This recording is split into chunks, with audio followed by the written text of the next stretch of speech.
ఖమ్మం జిల్లా సాలూరు మండలం కొత్తవలస మరియు కరాసవలస గ్రామాలలో పొలం పిలుస్తోంది కార్యక్రమం నిర్వహించడం జరిగింది. ఈ కార్యక్రమంలో వ్యవసాయాధికారి కె శిరీష మాట్లాడుతూ వర్షాభావ పరిస్థితులలో వరి నారుమడి మరియు వరి ఎదలో తొలి దశలో తీసుకోవాల్సిన జాగ్రత్తలు వివరించడం జరిగింది.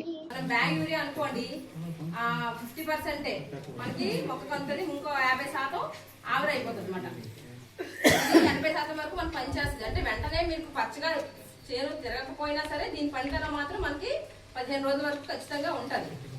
ఇది మనం రెండో దఫా మూడో దఫా స్ప్రేయింగ్కి ఇది మనం ఉపయోగించుకోవాలి. దీంట్లో మనం పురుగు మందులు కూడా కలిపేసి పిచికారీ చేసుకోవచ్చు.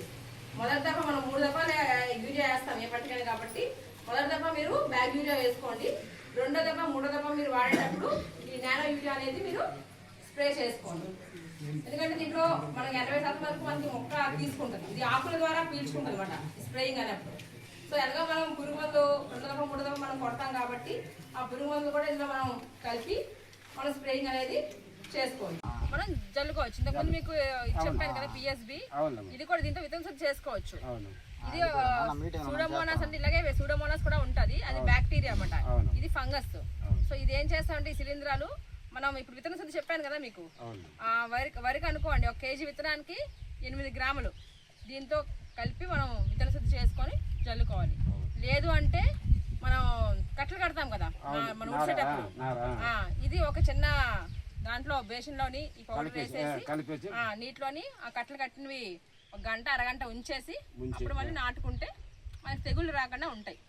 ఈ బ్యాక్టీరియా శిలీంధ్రము ఫంగల్ శిలీంధ్రం నుంచి వచ్చే ఏమైనా తెగుళ్ళు ఏమైనా ఉంటే అవి రాకుండా ఇవి నివారిస్తుంది. అలాగే తర్వాత మనం సూడోమోనాస్ ముఖ్యంగా ఈ షీత్ బ్లైట్ ఉంటుంది కదండి, పాము పొడ తెగులు ఉంటుంది, దాని కంట్రోల్ కూడా మనం స్ప్రే చేసుకోవచ్చు.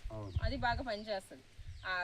ఎక్కువగా మనకి వరిలో మనం లాస్ట్ టైం చూసేసరికి 11 రేటు గట ఎక్కువ పాము పొడ తెగులే వచ్చింది. ఆ పాము పొడ తెగులు ఎందుకు వస్తుంది? గట్లు గట్టు శుభ్రం లేకపోతే ఇదిగోండి ఇలా ఉన్నాయి అనుకోండి, దీనివల్ల ఏమవుతుంది ఆ శిలీంధ్రం అనేది గట్లు ఉన్న కలుపు మీద అవుతుంది. మనం ప్రధాన పంట వేసేసరికి దాని మీదకి వచ్చేస్తుంది. కాబట్టి అది కంట్రోల్ చేసుకోవాలంటే మనం గట్లని శుభ్రం చేసుకోవాలి. అలాగే ఇప్పుడు మనం చెప్పినట్లు గట్ల మీద కందులు ఇస్తారు ఆల్రెడీ గట్లు అంటే ఉడిసినాక మీరు గట్ల మీద కందులు